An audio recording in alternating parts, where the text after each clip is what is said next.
Bonjour à tous. C'est une équation à plusieurs inconnus pour la communauté éducative et les pouvoirs publics. La rentrée scolaire est plus que jamais incertaine dans le chaudron de la crise anglophone. La flambée des violences meurtrières, la multiplication des écoles incendiées suscitent déjà frayeur et psychose chez des parents, des élèves et même certains enseignants ont déserté leur service, redoutant pour leur vie, malgré la mobilisation des forces de sécurité et les injonctions du ministre des Enseignements secondaires. Et comme si cela ne suffisait pas, des manuels scolaires sont encore indisponibles, selon le quotidien Le Jour. À une semaine de la rentrée scolaire, la situation est intenable pour des libraires et préjudiciable pour des élèves soucieux de découvrir le contenu des livres inscrits au programme de cette année scolaire 2018-2019, alors que les éditeurs et les pouvoirs publics se rejettent la responsabilité de ces retards criards. Les réformes de l'enseignement général secondaire soulèvent des interrogations sur la stratégie de spécialisation des apprenants observée à travers une nouvelle insertion des séries scientifiques et cinématographiques. Quels sont les enjeux de ces réformes de l'enseignement secondaire? L'éducation apparaît, vous l'avez compris, comme un enjeu majeur de la campagne présidentielle à venir, laquelle s'annonce à première vue difficile dans les régions anglophones en proie à l'insécurité, d'où l'interrogation sur la tenue du scrutin dans cette partie du pays. Ces problématiques constituent l'axe majeur de droit de réponse. Mesdames, Messieurs, bienvenue dans cette émission où le choc des idées fait jaillir la lumière des analyses effectuées sur ce plateau. Et pour cette nouvelle édition, je reçois ce dimanche Cyril Sambaka. Bonjour. Bonjour Cédric, bonjour à tous les téléspectateurs d'Equinox. Vous êtes vice-président national de l'Union démocratique du Cameroun. Merci d'être avec nous sur ce plateau. Également présent ce dimanche, Emmanuel Konkegwaba. Bonjour Emmanuel. Bonjour Cédric et bonjour à tous vos nombreux téléspectateurs. Vous êtes inspecteur pédagogique national au ministère des Enseignements secondaires, analyste de l'éducation, chevalier des palmes académiques. Vous interviendrez également concernant le secteur de l'éducation et les réformes en cours. Autre panéliste présent ce dimanche, maître Adeline Ndjongan. Bonjour maître. Bonjour monsieur Noufélé, bonjour chers téléspectateurs. Vous êtes SGA du SDF, vous interviendrez également dans cette émission. Quatrième panéliste, Edmond Kamgia. Edmond, bonjour. Bonjour monsieur Noufélé. Éditorialiste à la Nouvelle Expression et consultant ce droit de réponse. Tout à fait. Merci d'être avec nous. Je salue tous les copanélistes. Également un cinquième invité qui interviendra sur la question de campagne et de politique concernant cette campagne présidentielle à venir. C'est le professeur Charles Pascal Mesanga Nyamding qui est membre titulaire du comité central du RDPC. Je voudrais d'ores et déjà avec vous, Edmond Kamgia, évoquer la situation du secteur de l'éducation dans les régions anglophones. Est-ce que vous pouvez nous faire le point, vous qui êtes de la presse qui suit de près l'évolution de la situation concernant le secteur éducatif dans les régions du nord-ouest et du sud-ouest? Il faut dire que c'est la grande inquiétude des parents d'élèves, c'est la grande inquiétude d'une bonne partie de la communauté des ressortissants du nord-ouest et du sud-ouest qui ne savent plus à quel sens se vouer. Parce que la rentrée scolaire, elle approche dans des conditions très difficiles. Plus difficiles encore que celle de l'année dernière et que celle de l'année surpassée, parce que la crise politique qui secoue ces deux régions ne fait qu'empirer. Il n'y a pas de perspective de solution. Il n'y a presque pas d'espoir. Et le nombre des déplacés internes a augmenté. Le nombre de réfugiés n'a pas diminué. Et la plupart de ces parents, pour ceux qui ont la possibilité encore d'envoyer leurs enfants dans les régions francophones, ils ont pu le faire, mais une bonne partie n'a pas pu déplacer les enfants. Aujourd'hui, la situation est d'autant gravissime que dans le secteur éducatif, je suis heureux de ce que sur ce plateau, il y a un responsable du ministère des Enseignements secondaires, M. Emmanuel Konkegwaba, qui nous dirait exactement ce qu'ils ont prévu dans ce cas-là. Mais ici, je me fais un peu la voix des parents d'élèves qui sont dans une situation très compliquée. Sauf d'autant plus que, vous l'avez souligné dans votre propos liminaire, il y a un certain nombre de choses qui ne sont pas encore prêtes, notamment le manuel scolaire. Donc, en fait, les parents d'élèves dans cette partie du pays, il faut dire que ce soit, les responsables des établissements publics et privés, ils ne savent pas si la rentrée aura véritablement lieu. Très peu ont permis aux élèves d'être inscrits dans les établissements parce qu'ils ne savent pas dans quelles conditions de sécurité les enfants vont étudier. Justement, Maître Adeline Ndjamgan, comment appréciez-vous la situation relative à la préparation de la rentrée scolaire dans les régions anglophones? Alors, il faut indiquer que déjà avec la crise politique dans ces régions, qui connaît plusieurs escalades, aujourd'hui ce n'est pas évident. Et comme il l'a bien souligné, avec les déplacés internes et même les réfugiés, aujourd'hui il est incertain de parler de rentrée scolaire dans ces deux régions. Mais il faut aussi souligner, avec le problème, tous ces jours, depuis pratiquement plus d'une semaine, on parle du problème des manuels scolaires.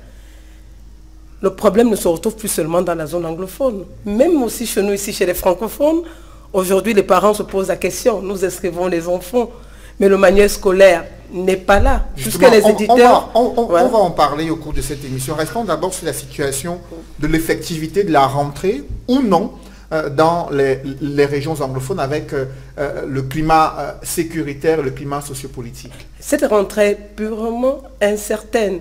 Personne ne peut dire de manière fiable et probable que la rentrée aura lieu le 3 septembre dans les deux régions anglophones. Tout le monde on ne peut évoluer que sur des hypothèses, de manière hypothétique, mais personne ne peut le dire avec assurance.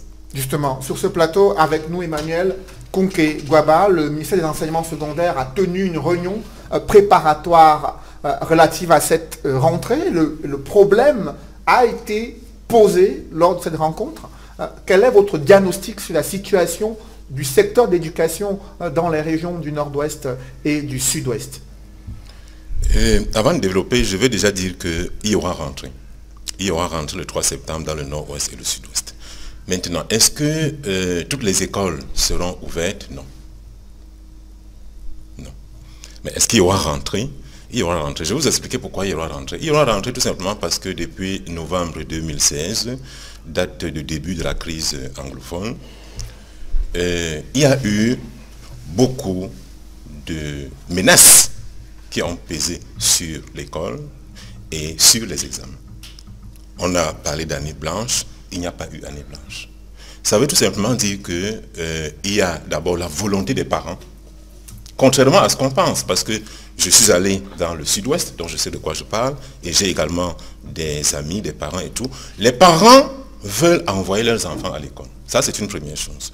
Et parce que les parents, les familles, parce qu'aujourd'hui, vous savez très bien qu'il n'y a pas un parent qui ne rêve pas de ce que son enfant demain soit journaliste, soit enseignant, soit médecin, etc. Ou même puisse être gendarme ou autre. Donc, les parents ont cette volonté ferme d'envoyer leurs enfants à l'école. Deuxièmement, nous avons noté cette volonté ferme de l'État de pouvoir éviter l'année blanche. Parce que vous savez très bien, et peut-être beaucoup ne le savent pas, s'il n'y a pas d'école dans le Nord-Ouest, s'il n'y a pas d'école dans le Sud-Ouest, il y a une année blanche. Parce qu'on ne peut pas accepter qu'au Cameroun, 8 régions sur 10 puissent, que dans ces 8 régions, il y ait école et il y ait examen. Donc, en m'appuyant un peu sur l'histoire, parce que j'ai dit depuis 2016, il y a école dans le Nord-Ouest et le Sud-Ouest, mais toutes les écoles ne sont pas ouvertes.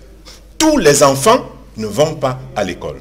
Mais est-ce qu'il y a école? Oui. Est-ce qu'il y a examen? Oui.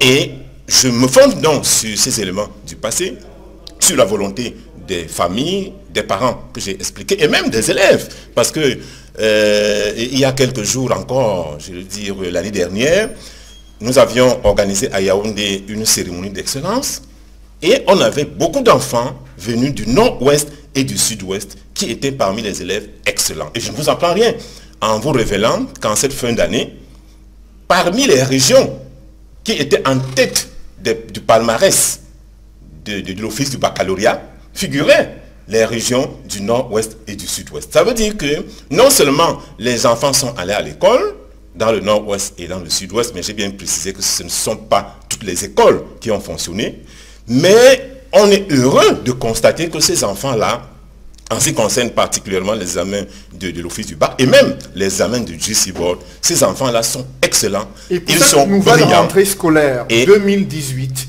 justement, il y a au cours de cette réunion avec le ministre des Enseignements secondaires des problèmes qui ont été posés concernant les enseignants. Il y a un désarmement moral, les enseignants qui subissent la destruction de leurs biens, qui sont menacés, disent-ils, et qui estiment que les mesures sécuritaires prises sont inadéquates. Ce sont les doléances et les problèmes qui ont été posés sur la table lors de la rencontre avec le ministre des Enseignements secondaires. Quelles sont les mesures qui ont été prises dans le cadre de ce département ministériel-là? Bon, disons que n'étant pas porte-parole du ministère des Enseignements secondaires, je ne vais pas ici dévoiler toutes les stratégies qui ont été prises. Ce que je sais, c'est qu'il y a un certain nombre de mesures qui en sont prises, pas seulement au niveau du ministère des Enseignements secondaires, mais également sur le terrain par les deux gouverneurs, c'est-à-dire le gouverneur de la région du Nord-Ouest et le gouverneur de la région du Sud-Ouest, pour que les élèves qui vont à l'école soient protégés et que les enseignants soient protégés. Bon, maintenant, en plus, on va ajouter le fait que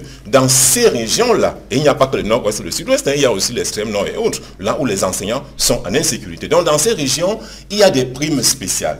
Il y a des primes spéciales qui sont prévues pour les enseignants, parce que vous savez que lorsque les enseignants travaillent dans des conditions difficiles, comme c'est le cas dans ces régions-là, Nord-Ouest et Sud-Ouest, et j'ai également précisé au niveau de l'extrême Nord, il est tout à fait normal que l'État puisse leur être reconnaissant en leur accordant un certain nombre de facilités, des primes et tout naturellement la protection sécuritaire. C'est pour dire, pour chuter que ce n'est pas une partie de plaisir. Je ne dis pas que l'école dans le Nord-Ouest et le Sud-Ouest est une partie de plaisir. Non, ce n'est pas comme cette émission que nous sommes en train de mener dans une salle climatisée du tout. Donc c'est une école qui se déroule dans un climat difficile et comme je l'ai dit, Dieu merci, il y a des enseignants qui acceptent encore de travailler dans ces deux régions. Il y a des chefs d'établissement qui travaillent dans ces deux régions sous la protection et sous le soutien. Et je pense que nous devons féliciter ces enseignants-là, nous devons les encourager et peut-être même penser à les décorer parce qu'ils mettent leur vie en danger exactement comme les soldats et les forces de l'ordre. Au regard de ce tableau que vous venez de peindre, Cyril Sambaka, vous avez suivi le diagnostic que fait cet inspecteur pédagogique national, Emmanuel Konkegwaba, sur la situation dans les régions anglophones et les mesures prises par les pouvoirs publics afin de garantir l'effectivité de la rentrée scolaire. Est-ce que ces mesures, pour vous, sont convaincantes? Non, je pense qu'on peut avoir des craintes. Hein. On a des craintes par rapport à ça parce que vous avez bien suivi, les fondamentaux ne sont pas là. Et quand les fondamentaux ne sont pas là, ça ne coule pas d'eau douce. La volonté des parents seuls ne suffit pas. La volonté de l'État d'avoir l'école dans la zone du Sud-Ouest et du Nord-Ouest, ça ne suffit pas. Il faut qu'il y ait la paix. Il faut que la guerre, que les armes se taisent. Il faut que les déplacés, les réfugiés reviennent à la maison. C'est ça le préalable. C'est ça le fondamental. Parce que ces mesures ne nous donnent aucune garantie. Ensuite, nous n'avons pas de statistiques. Nous n'avons pas les statistiques de combien d'enseignants sont partis, combien d'élèves sont restés, combien de salles de classe vont être ouvertes. Nous n'avons aucune statistique. Donc à partir de ce moment-là, nous pouvons dire que le Cameroun est dans une forte crise, et notamment dans la zone anglophone. Ça, c'est ce qui est sûr. Maintenant, le reste, ce sont des volontés, mais il faut y mettre les moyens. Il faut réussir à remettre les enfants. Vous savez, l'inspecteur tout à l'heure, il a dit quelque chose de formidable, de fondamental. Malgré cette crise, on a encore trouvé des petits génies qui se sont manifestés sur le plan national. Et ça doit nous interpeller. Parce que c'est ça le Cameroun de demain. À partir de ce moment-là, on doit dire que cet enfant, il a une mission peut-être pour son pays et on doit pouvoir l'encadrer. Et ils sont nombreux comme ça, ceux qui ont réussi aux examens, ceux qui ne sont pas allés complètement à l'école.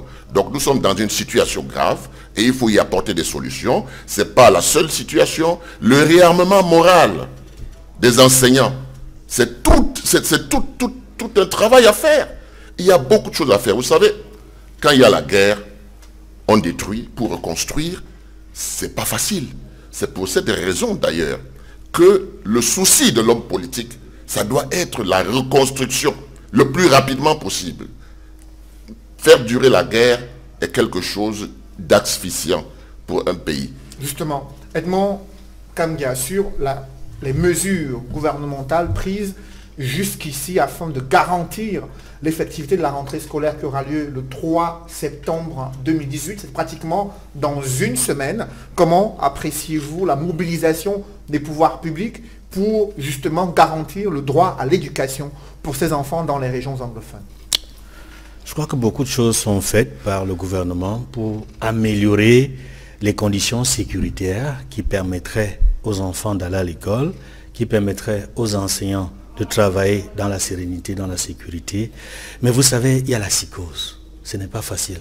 Malgré les efforts qui sont déployés par les autorités gouvernementales, il n'y a que les responsables d'établissements qui savent que beaucoup de leurs collègues ont été tués au cours des années précédentes parce qu'ils ont tenu à faire en sorte qu'il y ait école dans leur établissement, s'interrogent. Ils voudraient être davantage rassurés que ces forces de sécurité qui sont mises à leur disposition seront non seulement permanentes, mais qu'elles auront les moyens de se défendre elles-mêmes. N'oubliez pas que les forces de sécurité elles-mêmes sont attaquées, là où elles se trouvent, là où elles sont déployées. Et quand le citoyen ordinaire, les chefs d'établissement, les enseignants, les fonctionnaires qui travaillent dans les régions du nord-ouest et du sud-ouest voient comment les soldats sont tués par les forces dites sécessionnistes, ils s'interrogent, ils se demandent si ça vaut la peine véritablement de rester dans ces régions malgré leur vocation, malgré leur passion pour leur métier. Je pense qu'il faut davantage pour rassurer les fonctionnaires qui sont déployés sur le terrain. Quand je dis davantage, je pense aux solutions politiques. Parce qu'il faut régler politiquement la crise. Les mesures sur le plan sectoriel ne suffisent plus, à mon avis. Il faut véritablement amorcer le dialogue. C'est pour cela que je partage l'avis du vice-président national de l'UDC, Sambaka, qui pense qu'il y a véritablement nécessité d'apporter une solution politique le plus rapidement possible à cette question. Maître Adeline Ndjongan, sur les mesures gouvernementales prises sur le plan sectoriel, d'autres panélistes sur ce plateau estiment qu'elles sont insuffisantes. Vous, qu'est-ce qu'il faut faire afin de garantir le droit à l'éducation pour ces enfants dans les régions anglophones, des régions qui sont en proie à l'insécurité? Alors, ce qu'il faut faire, étant donné que le droit à l'éducation est un droit fondamental et que ce droit est reconnu à chaque enfant, il faudrait donner la possibilité à chaque enfant de pouvoir aller à l'école. Et comme l'a dit M. Kungaba tout à l'heure, il a dit, nous avons dans ces zones des enfants qui vont à l'école et d'autres n'y vont pas. Parce que exactement, et c'est aujourd'hui vérifié, nous avons des localités où les escalades ont atteint le summum, où là, aujourd'hui, on ne parle même plus de crise dans ces localités, on parle carrément de guerre parce que les populations étaient pourchassées. Et des simples mesures, comme des mesures prises par le ministre, ne suffisent plus aujourd'hui. Tout le monde, et depuis plusieurs mois, on a demandé, on a fait un appel au dialogue, surtout d'un dialogue inclusif, qu'il fallait appeler toutes les parties au désarmement et afin que les gens puissent dialoguer et parler ensemble. Aujourd'hui, la décision doit être vraiment politique, il faut la prendre et il faut ramener la paix dans cette région. Parce que sans la paix, nos enfants ne pourront plus aller à l'école. Parce que la réalité, ce ne sont pas seulement les enfants du nord-ouest qui sont touchés du sud-ouest. Même plusieurs familles francophones ici envoyaient des enfants dans ces régions qui allaient dans les écoles. Et ils trouvaient que ce système anglo-saxon était un système bénéfique même pour leurs enfants. Aujourd'hui, c'est tout le monde qui subit cette crise et il faut prendre une décision. Et la mesure forte, c'est une décision politique, comme M. Edmond Kambia l'a bien souligné.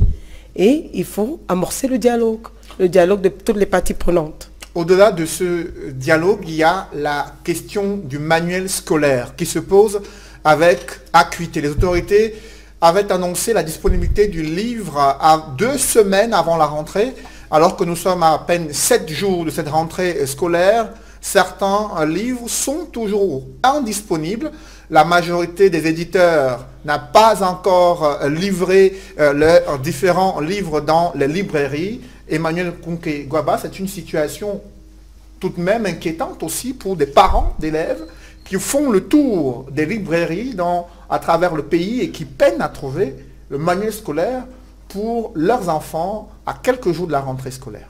Oui, vous avez parfaitement raison et vous allez me permettre de revenir très rapidement en 30 secondes pour préciser que lorsque nous disons que les problèmes politiques doivent être résolus, je dis c'est vrai, mais il faut peut-être ne pas mélanger les pédales. On peut poser les problèmes politiques, mais il y a des choses sacrées. Et pour moi, il y a 3 choses sacrées, je l'ai dit depuis 2016, je n'ai pas changé d'avis. Il y a l'hôpital. Même si les gens sont en conflit, il y aura des blessés et il faut les soigner dans un hôpital. Donc on ne touche pas l'hôpital. Il y a l'église, parce qu'après tout, c'est le prêtre, c'est le pasteur qui prie pour tout le monde, même pour ceux qui sont en guerre. Et il y a l'école. L'école, ce sont les enfants. Les enfants sont innocents et ils n'ont rien fait.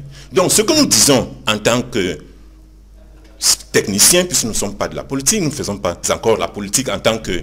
nous ne militons pas dans la politique, même si nous sommes engagés sur le plan de l'espace public. Ce que nous disons, c'est que pendant que les hommes politiques s'arrangent à régler leurs problèmes, pendant qu'on s'arrange pour faire cesser la guerre, l'école doit continuer.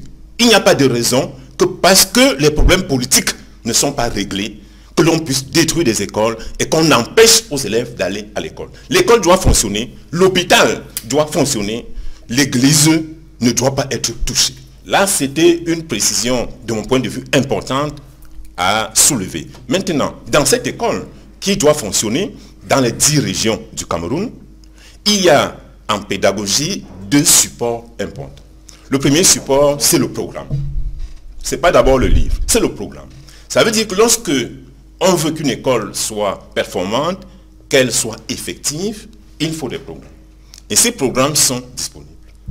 Maintenant, la deuxième chose qui est secondaire, qui n'est pas principale, c'est le manuel scolaire. Et vous avez très bien compris pourquoi j'ai précisé qu'il y a 2 choses fondamentales. D'abord, les programmes.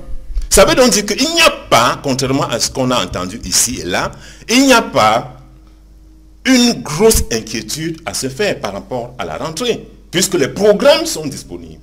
Les enseignants sont en train d'être préparés. Vous avez parlé d'une réunion tenue par le ministre d'enseignement secondaire. Ça veut dire que toutes ces dispositions-là permettent de rendre effective la rentrée scolaire. Le manuel scolaire, on va dire 2 ou 3 petites choses, c'est que le gouvernement a décidé de lancer une réforme du manuel scolaire. Et moi, je préfère appeler ça une révolution du manuel scolaire. Parce qu'on est passé d'une situation de cacophonie, une situation où le livre était devenu comme une marchandise, c'est-à-dire que le livre était devenu au Cameroun comme si on allait prendre un morceau de savon ou un habit. Et pendant longtemps, nous avons estimé que ça n'allait pas dans le bon sens. Le gouvernement a donc accepté nos doléances, nos propositions, et c'est pour ça qu'en décembre 2017, le chef du gouvernement, premier ministre chef du gouvernement, a donc décidé de siffler la fin de la récréation en choisissant le livre unique. Ça veut dire que l'enfant n'a plus 3, 4, 5 livres de mathématiques ou de français ou d'anglais ou de philosophie. Un seul livre. Ce que je dis est vrai au primaire et au secondaire. Un seul livre par matière. Et mieux encore, il ne s'agit plus de changer le livre chaque année. Ça veut dire que le livre qui est là pour 6 ans, puis c'est le cas, l'année prochaine, un élève peut passer le livre à son petit frère. Mais où est ce livre? J'ai pas fini. Il faut bien comprendre pourquoi il y a problème. Ça veut donc dire que dans cette réforme, il fallait donc, après avoir pris ces tests, mettre sur pied une commission. On a donc changé la commission Jean Tabimanga, qui devient donc la commission Mvunda, parce que c'est le professeur Mvunda qui est désormais secrétaire permanent. Et vous voyez donc que la mise en place de ce processus a donc fait qu'il y ait un retard dans la publication des listes par les 2 ministres, ministre de l'enseignement secondaire et ministre de l'éducation de base. Ça, c'est le premier élément objectif et techniques qui se posent. Ça veut donc dire que le problème ponctuel et conjoncturel et même circonstanciel qu'on a eu cette année ne pourra plus se produire l'année prochaine parce que l'année prochaine, les livres, le processus ne pourra plus être suivi. Ça, c'est le premier élément objectif. Le deuxième élément objectif, c'est qu'au Cameroun, malheureusement, il faut le dire parce que les gens nous suivent et ils doivent prendre des décisions qui s'imposent. Le livre n'est pas fait au Cameroun. Ça, beaucoup de gens ne le savent pas. 70% des livres camerounais sont faits en Inde. Et il y a quelque chose discuté avec un importateur des livres ou un éditeur, je ne sais pas comment vous appelez, et il m'a dit c'est environ 1 mois et demi.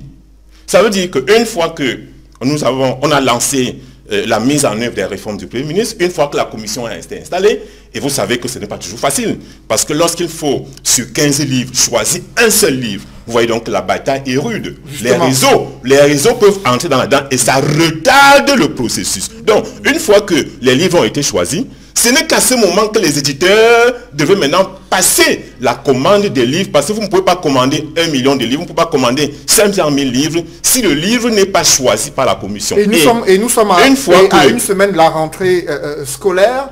Cyril Sambaka, ces livres sont toujours indisponibles, alors que les élèves en ont besoin pour déjà commencer à se familiariser. Non, les élèves ont d'abord besoin des programmes. Les programmes qui sont connus. Les enseignants ont besoin d'abord des programmes. Les manuels viennent après. Mais les manuels scolaires sont tout aussi importants et cette situation devient quand même, suscite beaucoup d'inquiétudes. La presse l'a relevé cette semaine. Quelle est votre analyse sur la gestion du manuel scolaire, notamment pour qu'il soit disponible pour les élèves à temps avant la rentrée scolaire? Ce que je peux dire, c'est qu'un travail qu'il faut saluer a été fait. La diminution du nombre de livres par matière, etc., etc. Un programme a été fait. Le problème qui se trouve, c'est le calendrier. Ça veut dire, en d'autres termes, qu'on est en train d'anticiper quand on n'est pas prêt. Ça veut dire, en d'autres termes, que l'efficacité de toute cette mise en place, c'est l'année prochaine. Et que cette année encore, il va avoir des difficultés. Les difficultés viennent du fait que les manuels ne sont pas là.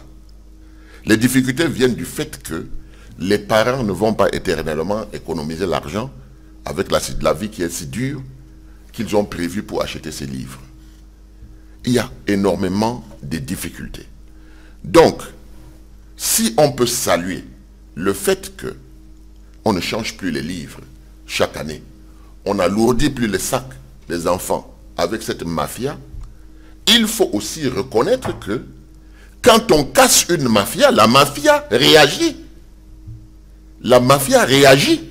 Et quand la mafia réagit, ça crée quelques problèmes. Il faut donc que cette mafia disparaisse. C'est la raison pour laquelle je dis, dans un sursaut, la mafia va essayer de miner ces dispositions. C'est la raison principale pour laquelle je vous ai dit l'opérationnalité de cette affaire, c'est l'année prochaine.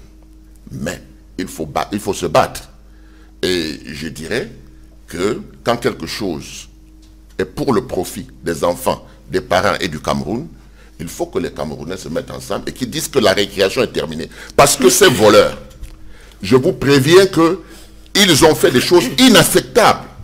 Je dis bien inacceptables. Comment un enfant peut trimballer pour une matière 4 livres? Comment est-ce que des responsables peuvent changer de livre chaque année alors qu'il y a un texte qui dit que c'est tous les 3 ans? Mais allez regarder sur le terrain, c'est chaque année.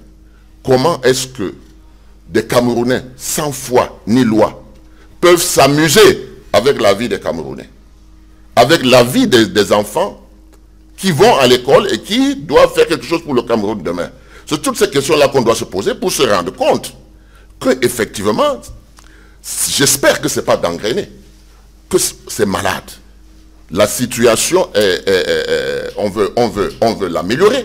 Je souhaite qu'elle s'améliore parce que des dispositions ont été prises. Ça veut dire que quelque part, on a fait des études, on a analysé la situation, on a vu ce qui n'allait pas. On a écouté le cri des cœurs des parents, mais aujourd'hui, il y a un contrepoids. Et ce contrepoids, il faut que les parents et tous ceux qui sont de bonne volonté écrasent cela parce qu'ils ont assez volé, ils n'ont qu'à arrêter. Justement, la mise en œuvre des réformes du manuel scolaire qui impacte sur la rentrée scolaire 2018-2019.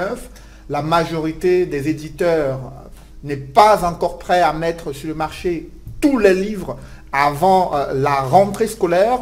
D'aucuns ont fait des prévisions que ce sera bien après la rentrée. Edmond Kamgia, comment appréciez-vous la gestion de cette réforme, les multiples retards et problèmes techniques qui se sont posés et qui ont été relevés sur ce plateau par Emmanuel Konkegwaba? D'abord, sur le fond, il faut apprécier la mesure qui a été prise par le chef du gouvernement, qui coiffe pratiquement la Commission nationale de suivi, d'évaluation de la politique nationale, du livre, du manuel scolaire, du matériel didactique. Ces mesures fondamentales vont impacter, il me semble, le contenu et la qualité même des enseignements. On aura le temps d'évaluer cela. Parce que dans le passé, à travers la mafia, et je suis heureux de ce que M. Kounke ait abordé la question des réseaux. M. Sambaka a parlé de la mafia. En réalité, la mafia et les réseaux, ça se joint. Tous les deux, ça se joint. Dans ce qu'il convient d'appeler ceux-là même qui, pendant de longues années, ont nui d'une manière ou d'une autre à la qualité de l'enseignement au Cameroun. Parce que cette mafia et ces réseaux qui ont travaillé avec des lobbies pour imposer des ouvrages qui n'étaient pas forcément de qualité. Parce qu'à travers des méthodes de corruption, ils parvenaient à faire passer, à faire en sorte que leurs ouvrages soient disponibles dans les établissements privés comme publics, en dépit et en contradiction parfois avec les mesures gouvernementales. Aujourd'hui, nous espérons que ces mesures annoncées par le chef du gouvernement auront effectivement, nous le souhaitons, un impact sur le futur. Mais maintenant, il faut dire que ces mesures-là, qu'on ne peut pas appliquer de manière effective aujourd'hui dans cette rentrée, qu'est-ce qui peut nous garantir que la qualité quand même des programmes dont a parlé M. l'inspecteur national, que les programmes, que les enseignants vont assurer la mise en œuvre de ces programmes malgré le retard dans la disponibilité des manuels scolaires. Ça, c'est une interpellation aux enseignants. Autant, ils ont cette opportunité qui leur est offerte, enfin, de ne plus être dans une situation d'embarras. Parce que lorsque les livres changeaient d'une année à une autre, c'était difficile d'avoir une cohérence même dans la préparation des enseignements pour leurs élèves et pour leurs étudiants. Aujourd'hui, ils ont la possibilité d'avoir une cohérence sur un long terme dans le suivi de leurs élèves. Mais je dis, il faut interpeller les enseignants aujourd'hui. Mais il faut les réarmer moralement aussi. Renforcer leur capacité. Faire en sorte qu'ils soient suffisamment motivés pour donner le meilleur d'eux-mêmes aux enfants qui n'auront pas à temps les manuels scolaires. Et ça, je m'adresse à mon ami, M. Konkegwaba. Justement, sur cette question du manuel scolaire, vous qui êtes également enseignant, il y a un problème qui peut se poser. Est-ce que les élèves n'ayant pas de manuel scolaire, si la situation perdure, comment vont-ils suivre les cours dans ce contexte? Comment vont-ils effectuer les exercices pratiques pour pouvoir davantage comprendre les leçons qui leur sont données? Est-ce que ce n'est pas aussi un impact que ce retard dans la disposition des manuels, dans la disponibilité des manuels scolaires peut avoir sur la performance des élèves au cours de l'année? Et c'est pour cela que je disais que la bataille est fondamentalement dans le camp des enseignants. Il faut qu'ils soient véritablement patriotes. Il faut qu'ils donnent le meilleur d'eux-mêmes. Parce qu'aujourd'hui, la qualité des résultats que l'on obtiendra après les examens de fin d'année, c'est là le résultat du travail proprement dit des enseignants. Mais encadré, accompagné par les responsables d'établissement. Parce que si les cours qui sont basés sur les programmes bien précis ne sont pas dispensés de la meilleure des façons qui soient, de manière pédagogique, pour que l'élève du primaire comme du secondaire puisse s'approprier ces enseignements-là, parce que les manuels n'existent pas, parce que les manuels ne sont pas là. Et il faudrait donc qu'ils donnent le meilleur d'eux-mêmes. C'est pour cela que j'interpelle le ministère des enseignements secondaires. Il faut booster le moral, booster les capacités des enseignants. D'Emmanuel Konkegwaba, j'aimerais que Maître Adeline Ndjongan puisse aussi se prononcer sur cette situation du manuel scolaire. Il y a déjà de nombreux parents qui font le tour des librairies. Nous sommes à une semaine de la rentrée. Les enfants n'ont pas encore à leur disposition tous les manuels scolaires. Certes, les programmes existent. Comment appréciez-vous cette situation, cette rentrée à plusieurs vitesses qui s'annonce? Je voudrais d'abord indiquer que cette semaine, j'ai suivi lors du journal et certains reportages des éditeurs se plaindre du fait de l'absence de communication, de l'information même tardive du ministère et même de la validation tardive des manuels. Et comme tout à l'heure, il a si bien relevé, il a dit qu'il y a un problème de réseau. Mais il faudrait aussi interpeller la conscience de tous ces gouvernants. Parce qu'on ne peut pas prendre en otage l'avenir de nos enfants, l'éducation des enfants, sous le simple prétexte des réseaux et, comme on a dit tout à l'heure, de la mafia. Le manuel qui ne soit pas là, comme il a dit, on commence d'abord par le programme. Mais le manuel est important. Important parce que le programme est là, mais pour mieux l'implémenter, ça travaille aussi le manuel. Ça travaille le manuel que l'enfant effectuera ses exercices, pratiques et autres. Et il faudrait que ça travaille ce manuel qui fera des lectures pour mieux compléter même des cours et autres choses qu'il n'aurait pas compris. Et penser que le manuel viendra après et que ça n'est pas grave, comme l'a souligné M. Konkaba, je pense qu'il y a un problème. Et un problème parce que ça aussi c'est une autre bataille. Il faudrait que les enfants aient le manuel, qu'ils aient le manuel scolaire. Et aujourd'hui, je pense même qu'avec la mondialisation et tout ce qu'il y a aujourd'hui, il faudrait même penser à la confection du manuel numérique. Parce que si on était arrivé à ce stade-là, on aurait très peu de problèmes et aujourd'hui ça aurait été plus vite. Parce qu'aujourd'hui, il faut éditer autre et l'éditeur vous dit, je prends 1 mois et demi parce qu'il faut faire empaqueter. Comme il a dit, ça se fait à l'extérieur alors que nous-mêmes, nous pouvons produire ces manuels ici et ça aurait facilité les choses. Qu'on aille jusqu'en Inde, c'est pénible aussi. Et il faut penser à une véritable réforme du système éducatif. Emmanuel Kounke-Gwaba, sur cette question du manuel scolaire, vous l'avez dit, cette année, ce sera très compliqué. Néanmoins, le manuel est disponible pour 6 ans, désormais, avec la dernière réforme du chef du gouvernement au sujet du manuel scolaire.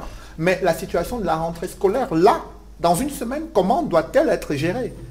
Non, je pense que ne faisons pas de la sorcellerie, faisons du journalisme, les faits. Ce que nous disons, c'est qu'à ce jour, 26 août, nous sommes le 26 août, tous les livres ne sont pas disponibles. Mais si vous dites que le 3 septembre, il n'y aura pas de livres, là, ça devient la sorcellerie.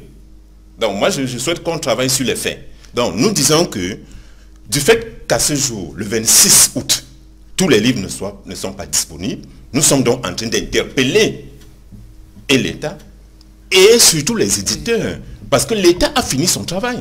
C'est-à-dire choisir, c'est-à-dire décider qu'il n'y ait plus 50 livres. Bon, j'exagère un peu. C'est-à-dire vous n'aurez plus un enfant de l'école primaire qui va avoir le dos courbé ou cassé parce qu'il transporte tout un sac de livres. L'État a déjà résolu ce problème.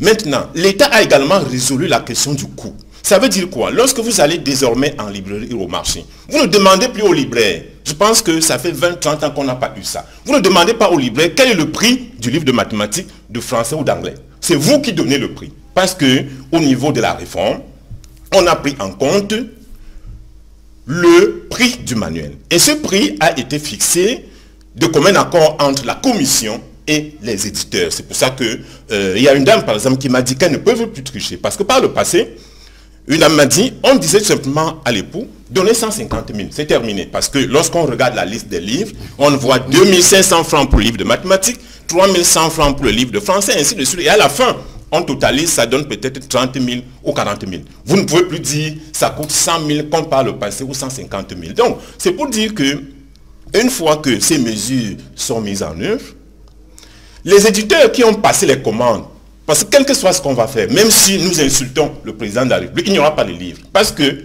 ces éditeurs qui ont passé les commandes en Inde pour certains, peut-être en Turquie pour d'autres, si la commande prend 1 mois pour le transport par bateau, on ne peut pas faire une magie pour que ça prenne 2 semaines. Et comment se gère Ce qui va donc se passer, c'est qu'en plus de la belle décision et des belles mesures du Premier ministre, chef du gouvernement, et qui sont scrupuleusement implémentées par les 2 ministres, ministre de l'enseignement secondaire et ministre de l'éducation de base, parce que le ministre de l'enseignement secondaire a également envoyé un communiqué au chef d'établissement pour leur dire, attention,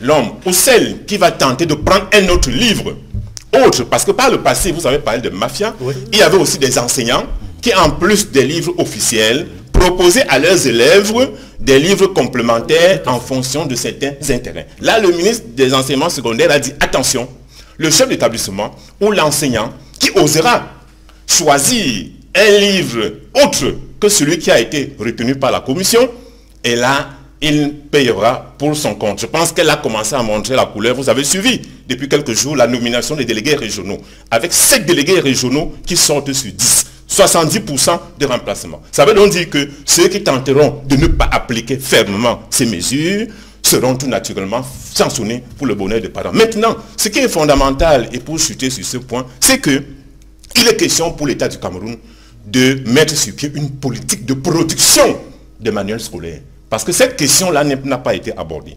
La question du choix, la question de la qualité et la question de la quantité, ces questions-là sont résolues. Il reste donc la question de la chaîne de production. C'est-à-dire qu'il est question que sur le plan local, il y ait des industries capables de produire des manuels scolaires et actuellement rencontrer les éditeurs et vous diront ce n'est pas possible. Au Cameroun, aujourd'hui, il n'y a pas d'industrie. Voilà donc les opérateurs économiques qui ont un chemin libre. Voilà donc un chemin, j'allais dire, un espace vierge. Le livre, c'est des milliards et des milliards. Voilà donc un espace vierge qui est accordé aux opérateurs économiques pour créer des grandes imprimeries capables de produire. En attendant cette production de manuels scolaires, lors de la rentrée, avec des élèves dans une classe dont tous ne disposent pas des livres pour suivre les cours de l'enseignant, comment est-ce que ça va se passer concrètement? Ce qui va se passer, c'est que les enseignants feront comme par le passé. C'est-à-dire que par le passé, on n'a jamais eu une école camerounaise où 100% d'élèves avaient tous les livres. Ça n'existe pas au Cameroun. Ça veut dire quoi? Il y a des parents qui n'arrivent pas à avoir le manuel. Il y a des enfants qui n'arrivent même pas à s'acquitter de leurs frais de scolarité. Ça veut tout simplement dire que les enseignants vont travailler comme par le passé. Et comme j'ai bien précisé tout à l'heure, peut-être madame ne m'a pas très bien suivi, je n'ai pas dit que le livre n'était pas important, puisque c'est quand même ma tasse de thé et mon repas, matin, midi, soir, les manuels scolaires et la pédagogie. Donc, ce que j'ai dit, c'est que l'enseignant utilise le programme officiel. Et contrairement aux élèves, lui, il utilise 3, 4, 5 livres. L'enseignant qui utilise un seul livre est un mauvais enseignant. Là, c'est l'inspecteur qui parle. Donc, l'enseignant a le programme officiel. L'enseignant utilise 3, 4, 5 livres pour faire sa préparation. Donc, l'enseignant n'a pas besoin du livre qui vient de l'Inde. Il a son programme et sur la base de son programme, il travaille avec les manuels, il va sur Internet, il va partout et dans les bibliothèques. Maintenant, l'élève.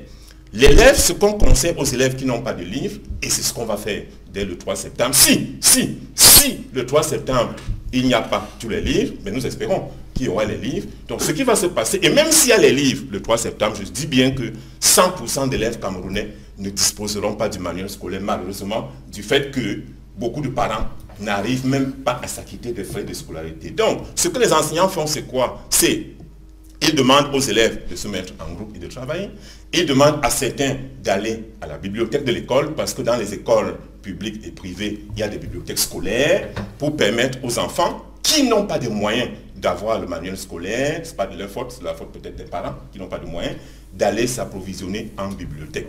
Tout naturellement, notre souhait, c'est que dès lundi, demain, dès mardi, que les parents, comme disait tout à l'heure le président Sambaka, parce qu'il y a des parents qui ont de l'argent, il y a des parents qui ont pris l'argent dans la tontine ou même dans les banques, les crédits scolaires, et qui n'attendent que les manuels scolaires pour les acheter et être dans les conditions idoines. Parce qu'en fait, un élève sérieux, un élève qui veut aller loin, doit avoir le manuel scolaire. Et mieux, en plus du manuel scolaire officiel, un bon élève, comme nous l'avions fait il y a 20, 30, 40 ans, doit avoir 3, 4 5 livres supplémentaires, surtout ceux qui sont dans les classes d'examen. Merci pour cette précision, justement. Pour agrandir son champ de recherche. Et merci Emmanuel Kunke-Gwaba pour toutes ces précisions. Vous qui êtes bien sûr inspecteur pédagogique national, analyste de l'éducation, merci d'avoir été avec nous sur ce plateau pour évoquer ce chapitre.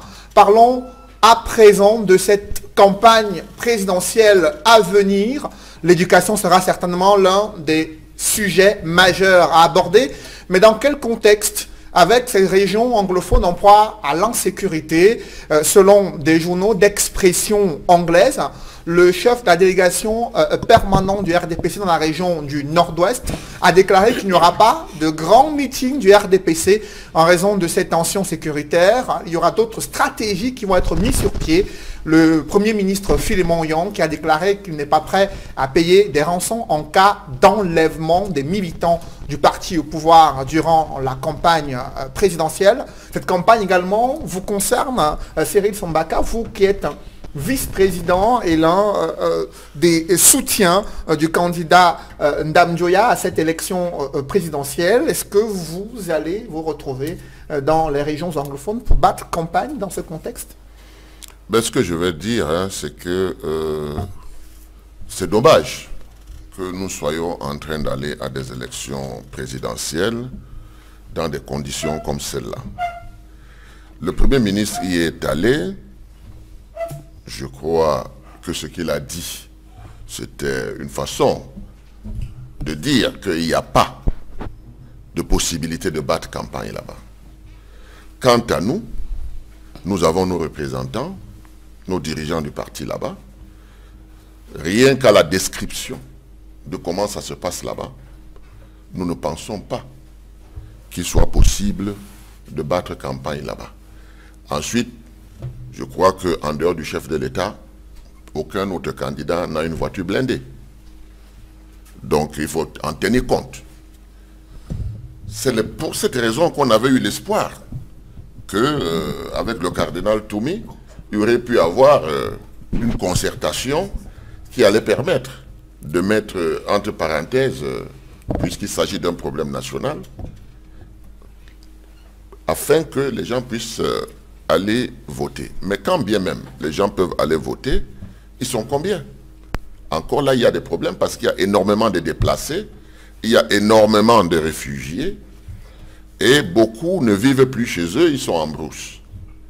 Je ne sais pas si dans ces circonstances-là, ils se rappellent de là où se trouve leur carte d'électeur. Je ne sais pas comment on va inventer n'est-ce pas, un Elecam, parce que ça n'existe plus là-bas. Quand on a vu tout cela, on doit se poser la question de savoir quel est l'agenda caché.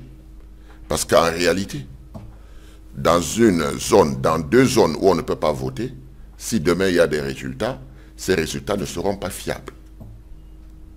Parce qu'il n'y a pas eu pacification, les gens ne se sont pas levés d'eux-mêmes pour aller voter. Donc, en conclusion, ce sont des zones qui n'auront pas la possibilité de s'exprimer. Si les déplacés essayent de s'inscrire au niveau de l'ECAM, là où ils se trouvent, ça veut dire qu'ils ont la volonté d'aller voter. Mais est-ce que l'ECAM est capable de faire tous ces transferts? Ça, c'est la question fondamentale. Justement, on en parlera dans cette émission. Maître Adeline Djamgan, sur cette situation sécuritaire et ce climat sociopolitique dans les régions anglophones, comment le SDF se prépare pour la campagne de son champion pour cette élection présidentielle? Déjà, pour la campagne dans ces 2 régions, nous estimons que ça serait très compliqué. Compliqué à cause de la crise et des escalades dans ces 2 régions. Et comme tout à l'heure on l'a bien indiqué, il y a plein de déplacés internes et même des réfugiés. Mais seulement par rapport au problème des déplacés internes et des réfugiés, on a eu des cas de ceux par exemple qui sont inscrits, qui étaient préalablement inscrits sur les listes électorales, qui ont par exemple même leur carte, mais qui se retrouvent dans la zone francophone. Et on se demande bien comment est-ce que ceux-là pourront accomplir leur vote, puisqu'ils ont quitté leur région à cause des tensions et des tensions de guerre, des foyers de guerre installés dans leur localité pour se retrouver dans les zones francophones, comment ces personnes pourront-ils exprimer leurs devoirs civiques alors qu'ils ont leur carte d'électeur dans la zone francophone, parlant des déplacés internes? Pour des réfugiés qui sont au Nigeria, nous nous posons encore la question, comment est-ce qu'ils vont faire pour pouvoir voter? Est-ce que l'ECAM va prendre des mesures adéquates et fiables pour que ces réfugiés qui sont à l'extérieur puissent accomplir le devoir civique? Il y a tout un point d'interrogation et à ce titre, il faut le souligner ici, les responsables du Social Democratic Front dans la région du Nord-Ouest ont tenu une réunion avec le gouverneur et l'ECAM la semaine passée à Bamenda. Et lors de cette réunion, le gouverneur a décidé qu'il fallait réduire le nombre des bureaux de vote. Grande a été notre surprise parce que nous nous sommes demandé pourquoi réduire ces bureaux de vote. On les réduit pour les mettre où? Il a dit il faut réduire, il faut créer d'autres bureaux de vote. Et nous nous sommes demandé si le gouverneur maintenant était devenu l'organe en charge de l'élection. Et si c'est le gouverneur qui mettait des bureaux de vote en place. Donc la situation dans ces deux régions crée un sérieux problème et il y a tout un point d'interrogation parce qu'on a l'impression qu'à un moment donné, même l'administration se met dans une situation de violation de la loi et dans l'illégalité totale. Justement, sur cette question, professeur Charles Pascal Msanga-Nyamding, bonjour. C'est Charlemagne. Charlemagne Pascal Msanga-Nyamding, bonjour. Merci. Bonjour, bonjour. Vous êtes le membre titulaire du comité central du RDPC, oui. Le parti au pouvoir qui lui aussi a revu sa stratégie de campagne dans la région du Nord-Ouest à la suite d'une réunion de travail menée par le président de la délégation permanente régionale pour le RDPC, oui, le Premier ministre. Premier ministre Philémon Yang, qui a dit qu'il n'y aura pas de grands meetings comme c'était le cas dans les années antérieures en raison de l'insécurité dans ces régions anglophones. Quelle est votre analyse de la situation à quelques semaines de cette campagne électorale? D'abord, il faut dire que c'est une situation difficile que nous déplorons tous. Je partage totalement le point de vue, y compris de Madame la représentante du SDF ou de Sambaka. C'est une situation très difficile et insupportable. Vous savez, lorsque vous avez un beau pays comme le Cameroun, qui est détruit du jour au lendemain pour des raisons indiquées, personne ne peut accepter cela. Alors concernant effectivement la situation sécuritaire, vous savez, en période de crise, je dirais même, et parfois de guerre, il y a des stratégies qu'on ne devrait pas dévoiler. Tout simplement parce que nous, au RDPC, d'abord, nous comptons sur un dialogue inclusif. Inclusif d'abord entre nos partenaires de l'opposition, l'État, à l'effet de voir comment est-ce que, malgré tout, on pourrait organiser le vote là-bas. Et deuxièmement, il faut aussi dire, je vais terminer là-dessus, que lorsque vous êtes en situation de crise, vous avez en face les agents de la déstabilisation qui nous suivent. Ils nous suivent ici et ils écoutent, ils regardent tout ce que nous voulons dire. Et à un moment donné, nous ne pouvons pas tout dévoiler. Mais une chose est sûre, le RDPC est le parti qui a le plus subi de dégâts.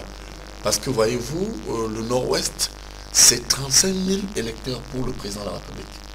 Ça aussi, il faut qu'on le dise. Vous savez, les gens vous disent qu'ils vont en campagne, ils vous disent qu'ils vont aux élections. Quand nous leur disons qu'avec 8 candidats face à notre champion, ils ne peuvent pas gagner, ils vous disent qu'ils peuvent gagner, on leur demande comment, mais nous essayons quand même de démontrer... Mais le RDPC n'a pas pu tenir des meetings depuis 2016 dans les régions anglophones, principalement à Bamenda, où il y a eu une levée de boucliers observée chez les populations. Est-ce que vous êtes prêt à y retourner? Pour des raisons évidentes. Pour des raisons évidentes de sécurité, nous avons une stratégie. C'est pourquoi je vous démontre, au-delà de Bamenda, que nous sommes les premiers perdants. Vous savez, dans mon village à Yabassi, lorsqu'on vous dit par exemple que nous donnons 98% au président de la République, c'est 20 à 25 000 voix. Mais au nord-ouest, au sud-ouest, lorsqu'on vous dit que le président de la République a engrangé 40%, c'est quand même 35 000 voix. N'oubliez pas que l'élection présidentielle, c'est une relation entre un homme et un peuple. Mais ça veut dire que nous sommes très préoccupés par cette situation. Alors pour terminer, je démontre qu'à partir de là, nous pouvons comprendre que lorsqu'en face nous avons 8 candidats, alors qu'en 2011, mon candidat, le président Paul Biya, a engrangé à peu près 3500 voix, ça il faut le dire, et qu'aujourd'hui il est quand même inscrit 6500 à 7000 électeurs, vous voyez que ceux qui viennent en aventure dire qu'ils vont gagner cette élection se trompent un peu, même si je déplore ce qui se passe aujourd'hui au nord-ouest et au sud-ouest. Edmond Kamdia, sur le climat sociopolitique qui impacte déjà en cette période de pré-campagne électorale, la campagne elle-même qui s'annonce bien difficile. Vous avez suivi sur ce plateau les différents représentants des candidats à cette élection présidentielle. Comment cela va se dérouler? Qu'est-ce que vous entrevoyez vous-même? On le voit très bien, les représentants, en tout cas les responsables politiques sur ce plateau, ont suffisamment témoigné de la difficulté à organiser les élections dans le contexte sociopolitique actuel dans les régions du nord-ouest et du sud-ouest. Je vais surtout revenir sur ce que ELECAM pense de l'organisation de ces élections dans ces deux régions. Ils ont beaucoup parlé des centres de vote qui pourraient être créés pour suppléer, pour donner la possibilité à la plupart des personnes inscrites sur les listes électorales dans les régions du nord-ouest et du sud-ouest de voter. Sauf que quand ils parlent de centres de vote, ils ne sont pas assez clairs. Ils ne disent pas comment vont s'organiser les centres de vote, c'est-à-dire des centres de vote organisés sur la base sécuritaire, c'est-à-dire des centres qui pourraient être contrôlés par des forces de sécurité pour encadrer non seulement les personnels de l'ECAM, mais également les électeurs et tous ceux qui viendraient là-bas pour voter dans les urnes. Il est important et il est urgent que toutes les personnes ressortissantes, tous les Camerounais des régions du nord-ouest et du sud-ouest qui sont inscrits sur les listes électorales puissent, s'ils le désirent, s'ils le veulent, aller voter. Parce que ne pas leur donner la possibilité de voter serait une erreur grave. Ce serait entériner l'idée selon laquelle cette partie du pays rentre dans ce que ceux qui se prétendent être des ambazoniens disent depuis si longtemps, que cette partie du pays leur appartient et non pas à la République. Donc il est fondamental, et là c'est un appel que je lance, n'est-ce pas, au gouvernement et à ELECAM, qu'il ne faudrait pas qu'on reste dans les discours, de dire oui on aura des centres de vote, oui ils vont voter, mais il faut qu'on sorte de ce flou artistique, qui veut qu'on ne dise pas exactement ce qui va se passer. Je comprends le professeur Messanga Nyamdim, lorsqu'il dit on ne peut pas tout dévoiler, toutes les stratégies, qu'il ne faut pas tout, je le comprends, mais en même temps, on a un devoir d'expliquer aux populations concernées comment est-ce que vont se dérouler les élections sur le terrain, mais aussi aux acteurs majeurs, aux différents candidats à l'élection présidentielle.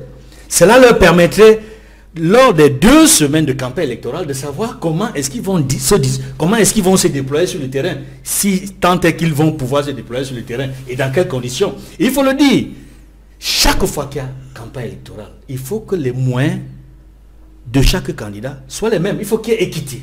Si le chef de l'État va descendre sur le terrain dans le cadre de cette campagne avec un véhicule blindé, il faudrait que les 8 autres candidats descendent sur le terrain avec un véhicule blindé. Sinon, il y a disproportion, il y a inégalité, il y a inéquité. Et le public comprendra que avant même d'aller voter, le gouvernement aura mis tous les moyens pour un seul candidat et pas assez de moyens sécuritaires pour les autres candidats. Il faut que ce message, il faut que les autorités concernées le sachent. En ce qui concerne ELECAM comme le gouvernement, il faut que les candidats aient les mêmes moyens dans toutes les parties du pays. Il y a le financement. Le financement est équitable. Oui. Mais il faudrait également que les moyens de sécurité soient équitables pour chaque candidat. Sur les conditions justement d'organisation de cette campagne électorale et organisation du vote dans ces régions anglophones, Cyril Sambaka, vous avez suivi ici sur ce plateau les propositions faites par ELECAM, les mesures prises par l'organe en charge des élections pour créer des centres de vote, pour essayer de réduire le nombre de votes dans les localités les plus sensibles en matière d'insécurité dans les régions anglophones. Est-ce que ces mesures, pour vous, peuvent garantir un bon déroulement du scrutin peuvent garantir une campagne électorale équitable pour tous les candidats dans ces régions-là? Oui, j'ai un petit retard parce que j'étais en train de vérifier si c'est une mission qui est dévolue à Elecam ou alors c'est quelque chose de consensuel que les différents candidats devraient s'asseoir autour d'une table pour décider comment est-ce que ça allait se faire. Je pense qu'il faut faire attention avec le dictat. Le dictat ne donne plus de solution. Il faut se concerter. C'est pour ça que nous, à l'UDC, on dit le Cameroun par tous et pour tous. Il faut que désormais, qu'on sache que c'est de la manière participative que naît le consensus. Et que le consensus, c'est ça qui doit nous guider dans tout ce que nous faisons en politique. Là, vous me dites, et moi je l'ai appris, je me suis dit, c'est une fuite en avant. Parce que je ne sais pas si c'est quelque chose qui devait passer à l'Assemblée nationale pour être adopté. Je ne sais pas si c'était une concertation entre les différents candidats pour que nous puissions arriver à cela. Donc je dirais tout simplement que l'expérience que j'ai des élections au niveau du Cameroun et depuis 1992 me montre que chaque fois on nous dit il y a une solution, ça va s'arranger, et puis le jour là, il y a des problèmes. Le Cameroun a suffisamment de tension pour qu'on vienne en ajouter. Le consensus existe. Concertez-vous. Il faut que les gens se concertent. Il ne faut pas qu'on nous décrète que Elecam va faire des bureaux de vote par-ci, par-là, et qu'après, c'est sujet à contestation. Parce que si ce n'est pas quelque chose qu'on a de commun accord convenu, alors ça sera une voie de discorde. Et Dieu seul sait si les Camerounais ne sont pas suffisamment touchés pour qu'une autre crise vienne s'ajouter. Vous savez, les élections en Afrique, c'est des crises partout. Même quand il y a des élections à 2 tours, on voit encore des gens contester, etc., etc. Combien de fois si les conditions ne sont pas réunies, si le consensus n'est pas trouvé. Donc toutes ces choses-là doivent nous appeler à réfléchir. C'est pour cette raison que j'ai dit, ce sont des élections de tous les dangers. Il faut qu'on les évite, maintenant qu'il est temps. Et je me rappelle qu'il y a 2 ans, on parlait comme ça aussi ici autour de vous, pour dire qu'il faut trouver des solutions rapidement. Les crises, ce n'est pas bon parce que ça va crescendo. Je vous donne un petit exemple.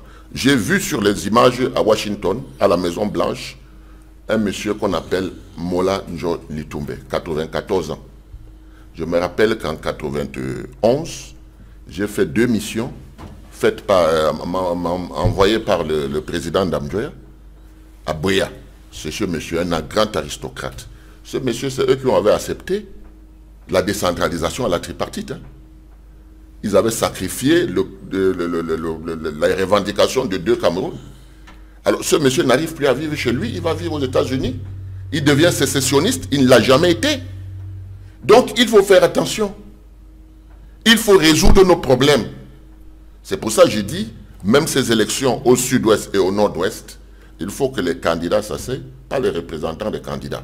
Je dis bien les candidats pour qu'ils conviennent de quelque chose. Je pense que ce serait plus sensé et ce serait plus honnête. Justement, cette proposition que vous venez de faire, professeur Messanga Nyamding, sur l'enjeu de la concertation entre candidats à cette élection présidentielle, Elecam et l'administration afin de trouver les conditions idoines pour l'organisation à la fois de la campagne électorale, mais aussi le bon déroulement du scrutin. Qu'en pensez-vous? Oui, moi je pense comme Madame Djomgan du SDF, je crois que vous voyez qu'on peut arriver à des consensus au RDPC qui a reconnu ici que il y avait un dialogue avec monsieur le gouverneur. Je crois que ici les stratégies nous concernent tous. Maintenant, je ne comprends pas où c'est de la provocation de la part de monsieur le vice-président de l'UDC qui dit concertation entre les candidats. Je ne sais pas pourquoi vous voulez tant toujours causer avec notre candidat. Mais bon, on m'a dit à la télévision nationale que je n'étais pas candidat. Ouais. Et on m'a conduit. Moi, mon candidat, le président Paul Biya, que nous soutenons et que nous protégeons comme un œuf, n'a pas besoin de vous voir maintenant. Et ça, je voudrais aussi vous rassurer. Il se prépare, nous sommes en train de le mettre en condition physique pour la bataille sur le terrain. Maintenant, si vous voulez vous frotter à nous pour le salir ou pour nous souiller, parce qu'à un moment donné, nous avons des grandes idées que vous voulez copier comme vous le faites souvent, je vous garantis d'avance que dans notre stratégie, état-major communicationnel et stratégique, notre candidat n'a pas besoin de ça. Il sait que l'élection présidentielle est transpartisane. Il sait qu'on a un appareil qu'on appelle le RDPC qui va jouer pleinement son rôle. Et puis enfin, il sait que l'élection présidentielle, c'est une relation entre un homme et un peuple. Nous nous préparons à tout expliquer au peuple. Alors maintenant, si vous voulez nous voir, c'est vrai que vous admirez tant le président. La proposition concernant trouver un consensus, trouver ensemble des solutions à ces problèmes d'insécurité afin de battre campagne et de pouvoir justement encourager les Camerounais à aller voter le 7 octobre 2018 dans ces deux régions-là. Votre préoccupation par contre est juste, tout simplement parce que il faut rappeler aux représentants de l'UDC que l'organisation de l'élection, ce n'est pas le président Paul Biya. Il y a un certain nombre d'instruments qui nous permettent de mener une réflexion. Et il y a un certain nombre de partenaires. Il y a Elecam, il y a effectivement l'État, parce que lorsque le président va aux élections, ce n'est pas le président de la République, c'est le candidat du RDPC.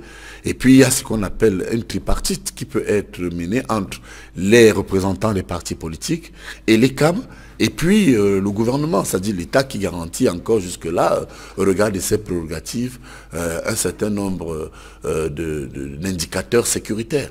Il est clair que, vous voyez que là, vraiment, je partage le point de vue ici initié par madame la représentante du SDF, madame Dionga, qui, je pense comme elle, qu'avec le gouverneur, ou à chaque échelle, à l'échelle du département ou des régions, nous allons toujours nous mettre en osmose avec les forces de défense et de sécurité, y compris les autorités qui peuvent garantir une certaine sécurité. Et je pense que ce n'est qu'à ce prix qu'on pourra voir stratégiquement, et j'insiste là-dessus, il ne faut pas tout dévoiler ici parce qu'on a les ennemis de la nation. Qui ne sont pas des patriotes, des gens qui ne croient pas à ce pays. Je connais Sambaka, très patriote, et qui ne devraient pas ici dévoiler tout, parce qu'à côté, ils nous écoutent à l'effet de nous donner des réponses négatives. Moi, je pense qu'on l'a vu en Afghanistan, on l'a vu dans plusieurs pays en guerre, on l'a récemment vu au Mali. On peut organiser des élections pour peu qu'on soit tout simplement déterminé à encadrer l'élection telle que nous sommes en train de le faire. Maître Adeline Diongansur, c'est nécessité pour les candidats de se rencontrer, de discuter avec l'Écam, discuter avec le gouvernement, de trouver des solutions consensuelles afin que cette campagne électorale puisse se tenir à travers le triangle national et assurer un bon déroulement du vote dans les régions et les localités en proie à des conditions insécuritaires. Sur cette question, je pense que la nécessité est là aujourd'hui. Et il faudrait au moins que tous les candidats puissent s'asseoir autour d'une table et de manière consensuelle se concertent et décident ensemble de ce qu'il y aura lieu de faire. Parce que tout à l'heure, M. Messanga Nyamdim a évoqué le problème du gouverneur. Ça veut dire qu'il m'a mal suivi. J'ai dit le gouverneur de la région du Nord-Ouest convoque une réunion, convoque l'Écam, et nous sommes aussi appelés à cette réunion.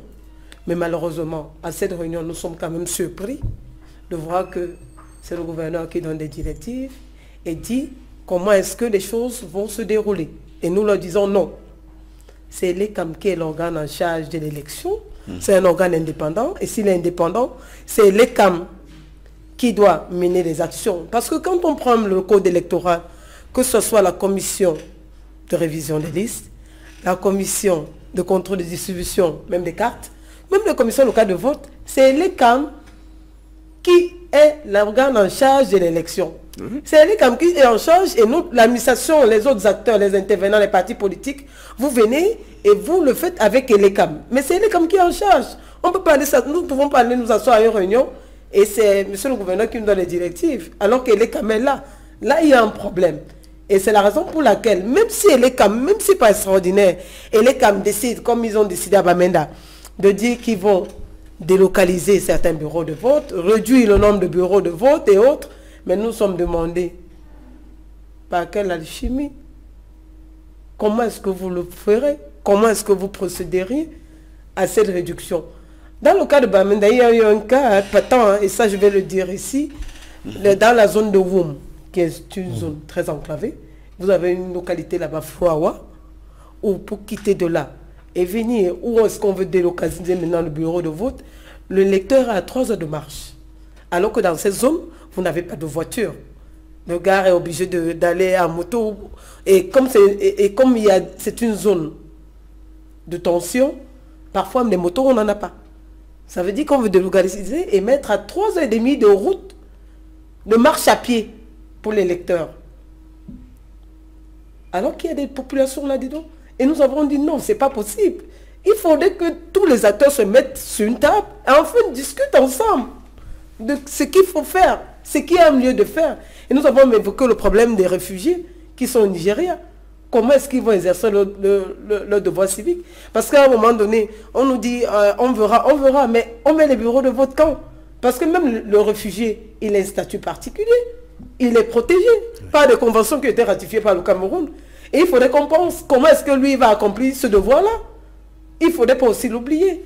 Donc, moi, j'appelle à la concertation et que tous les acteurs politiques, l'administration et les CAM se mettent ensemble et trouvent des moyens, des voies et des moyens pour pouvoir gérer le problème du vote lors de ce scrutin. L'équation du vote et les zones d'ombre, oui, avant s'il vous plaît, je vous en prie, avant que vous ne réagissez, permettez d'abord à Edmond non, vraiment, c'est une seconde. Hein. Une seconde, comme c'est interactif. Ouais. Je voudrais préciser à madame la représentante du SDF, madame Djomgan, que mais elle répète ce que j'ai dit en réalité. Lorsque vous évoquez l'ECAM, et l'ECAM est reconnu comme organisateur des élections. Mais l'ECAM ne peut pas garantir la sécurité, ce n'est pas son rôle. Vous êtes avocate. Vous connaissez d'ailleurs les conditions dévolues, les missions dévolues à l'ECAM. Il faut préciser à ceux qui nous écoutent que l'ECAM n'a pas pour vocation de garantir la sécurité. Et sur ce point bien précis, il faut donc tenir compte des déploiements de l'État, notamment à l'échelle régionale, qui est le gouverneur, qui va organiser ça avec les différents représentants des partis politiques. Donc c'est dire qu'en réalité, nous ne sommes pas en contradiction. L'équation du vote à résoudre dans ces régions anglophones entre l'administration territoriale et l'ECAM, les forces de sécurité et les différents candidats à cette élection présidentielle. Edmond Kamgia, comment vous entrevoyez une résolution d'une telle équation? Au regard des récriminations posées ici, des appréhensions soulevées par le SDF concernant le regard un peu trop présent, selon le SDF, de l'administration territoriale sur la centralisation de certains bureaux de vote. Il faut dire que les partis politiques, et notamment le SDF, qui se plaint de cette situation, est légitime dans son fondement.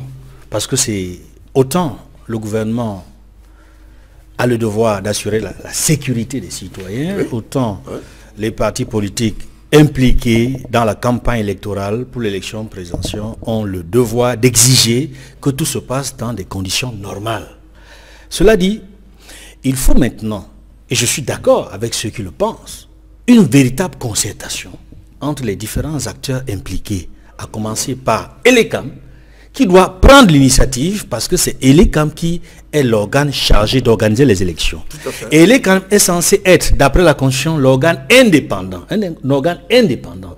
Donc aucune autorité ne devrait donner des instructions aux responsables de l'ECAM. Même si la réalité veut que la plupart des responsables de l'ECAM soient pour la plupart des anciens membres du parti au pouvoir.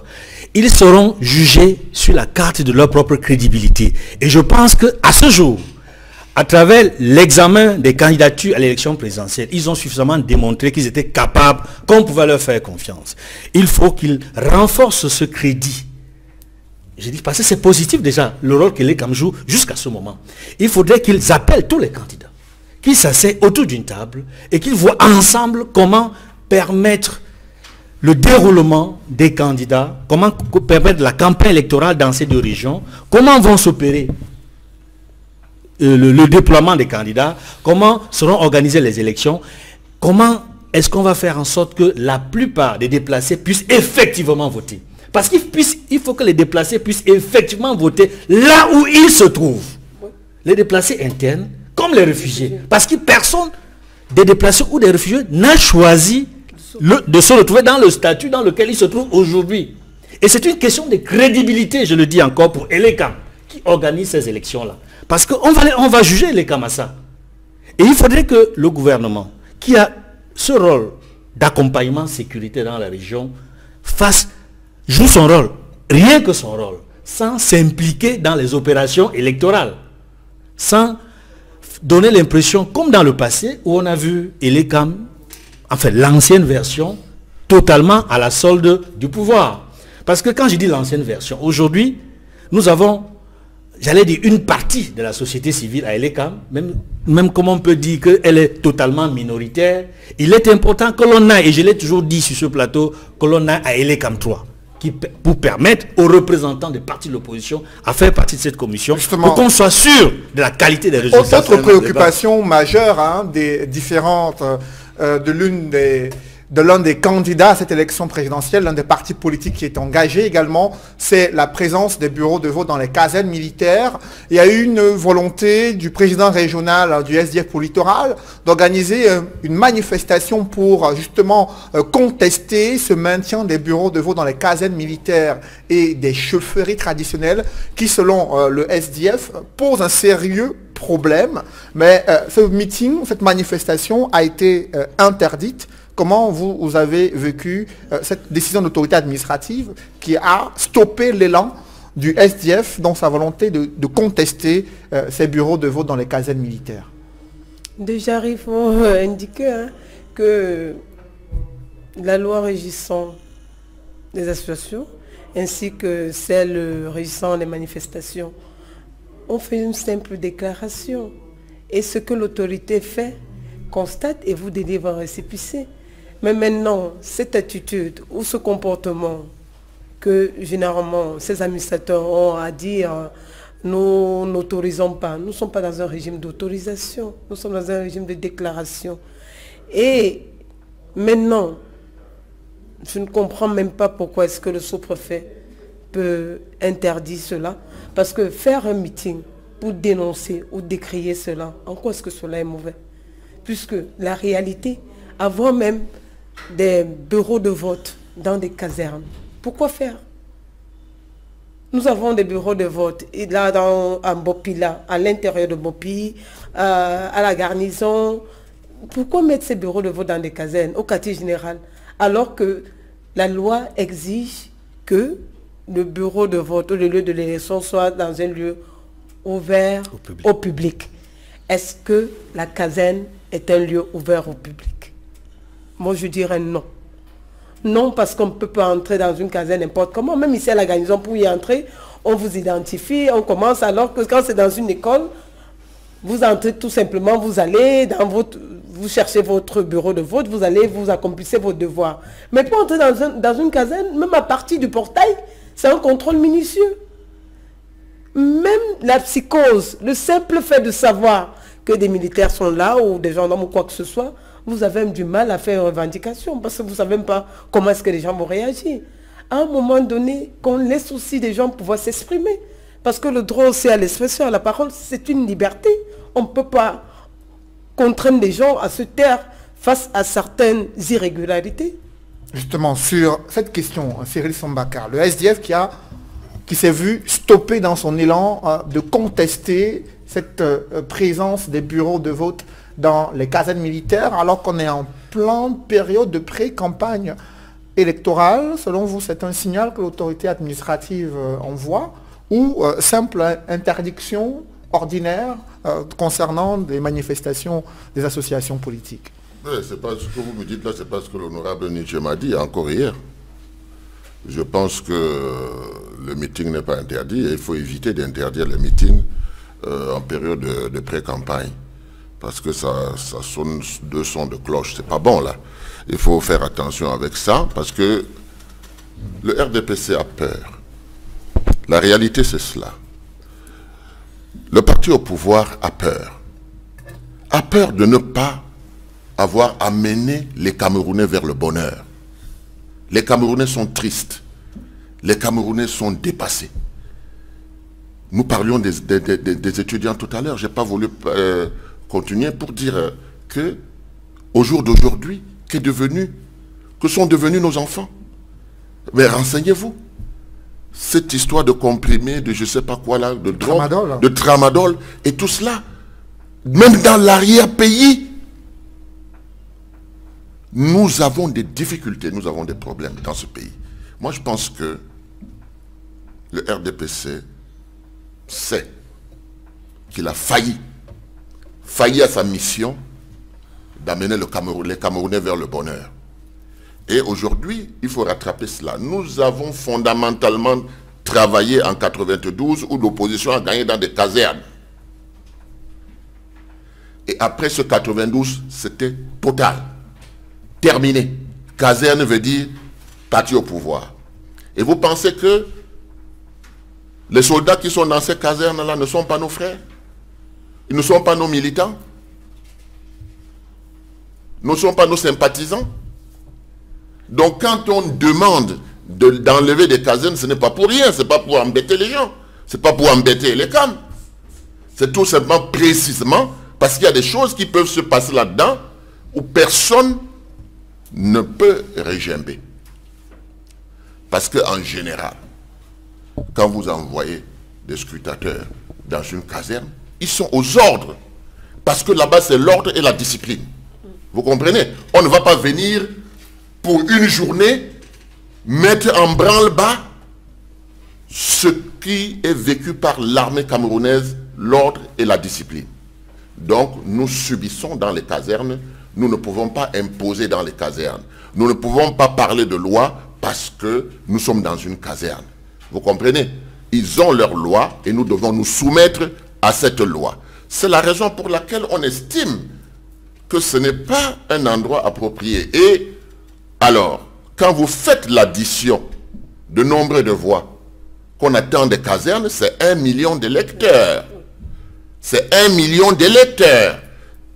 Si vous me voyez venir. Donc, ne faisons pas de cette élection une élection de contestation, de multiples contestations. Asseyons-nous, trouvons un consensus. Le Cameroun n'a pas besoin d'être agité plus qu'il ne l'est. Préservons la paix là où elle se trouve et allons mettre la paix là où elle ne se trouve pas. Mais ne multiplions pas les foyers de tension. C'est de ça qu'il s'agit. Sur la question des bureaux de vote dans les casernes militaires, professeur Messanga Nyamding, est-ce que Oui. vous êtes favorable au fait que ces bureaux de vote soient changés, qu'ils sortent des casernes militaires pour des lieux publics qui puissent être acceptés par certains partis de l'opposition? Mais mon très cher ami, vous voyez que l'opposition dérange. Les opposants nous fatiguent. Vous savez, lorsque vous faites un match de foot, vous allez en Coupe du Monde, la règle du jeu est connue. Écoutez, il faut quand même qu'on parle aux Camerounais. Vous comprenez pourquoi ils seront battus. Parce qu'ils démontrent déjà qu'ils ne peuvent même pas aller aux élections.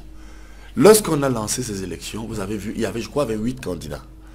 Sur les 28, certains n'avaient pas de certificat de nationalité, d'autres n'avaient pas de caution. Il y a même un qui est venu dire qu'il avait son argent à 23 h, il n'a pas vu du ciel. Et vous savez vous-même que, conformément à nos règles, sous le contrôle de notre estimé avocat, Madame Djongan, que l'huissier cesse de travailler, je crois, à 17 h. Vous voyez qu'un ridicule incroyable. Et sur les bureaux de vote dans les casernes vous verrez le lien, vous verrez le lien. Et à partir de là, les opposants, quand la règle du jeu n'est pas bonne, mais vous n'allez pas faire le match de football. Ça veut dire que lorsque ils se sont empressés, on a retenu 8 en face de notre champion, le président Paul Biya. Eh bien, ça veut dire qu'ils connaissaient la règle du jeu par avance. Vous savez, au Cameroun, il faut le dire, tous les bureaux de vote sont connus. Ce n'est pas un secret. Je connais d'ailleurs ces estimés compatriotes honnêtes. Ils savent que d'ailleurs aux dernières élections, on avait 25 millions de votes. Chaque représentant de parti politique, avec un stylo et une feuille, peut faire le pointage et il sait où il y a chaque bureau de vote. Et d'ailleurs, regardez la grosse contradiction de mon estimé frère Sambaka. Il dit oui, en 92, on a gagné dans les casernes. C'est vrai. Et lorsque vous voyez que le SDF aujourd'hui a des représentants au Parlement, le SDF a des représentants dans les municipalités. Je crois que M. Sambaka, qui a également toute une mairie à Fombal, même si avec les nouvelles lois où on a demandé à monsieur de ne pas cumuler la députation et à côté la mairie, on a bien vu que ce que monsieur, c'est important. Moi je suis en campagne. Et il faut dire pourquoi vous n'êtes pas crédible. Est-ce qu'il faut maintenir les bureaux de vote dans les casernes militaires alors que ce ne sont pas des lieux publics? Oui, mais attendez. Selon les critiques faites par... Dans ce cas, je remettrai en cause ma casquette d'enseignant de droit public. Qui a dit qu'une caserne n'est pas un lieu public? Maître, vous pouvez le reconfirmer en tant que juriste. Mais c'est un lieu public. Moi, je ne sais pas pourquoi ils veulent détourner l'opinion de certaines réalités. Mais je vous dis qu'une caserne est un lieu public. Maintenant, si, et là je suis d'accord avec eux, ils estiment qu'il y a quelques poches qu'on appelle les chefferies, d'ailleurs encore qu'on a décentralisé, hein, les votes, moi je me rappelle jusqu'à une certaine époque, moi qui suis chef traditionnel, je reconnais que à Yabassi, ma chefferie était un lieu de vote, mais aujourd'hui c'est terminé ça. C'est dans les lieux publics. Moi je crois qu'aujourd'hui, s'ils sont partis, pardonnez-moi, c'est qu'il y a des règles de jeu bien connues.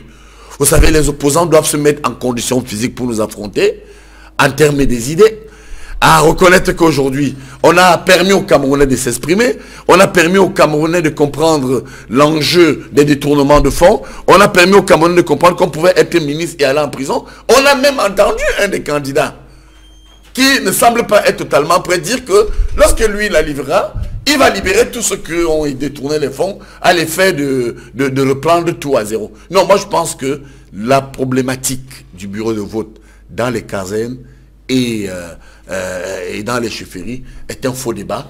En tout état de cause, et en tout cas, nous sommes déjà partis vers les élections. Je conseille plutôt à mes compatriotes de venir comme moi ici, démontrer que pour un Cameroun et indivisible, nous devons soutenir Paul Biya. Merci, professeur. Un Cameroun qui sera encore plus fort, nous devons voter pour Paul Biya que de venir nous soutenir des subterfuges qui n'ont rien à voir avec la réalité du vote. Vous êtes membre titulaire du comité central du RDPC. Merci Edmond Kamgia d'être sur ce plateau. Merci Cyril Sambaka, vice-président national de l'UDC, et maître Adeline Djomgan, qui est avocate, secrétaire général adjoint du SDF. Mesdames, messieurs, c'est la fin de cette émission. Merci de l'avoir suivi. Merci également de rester sur Equinox Télévision.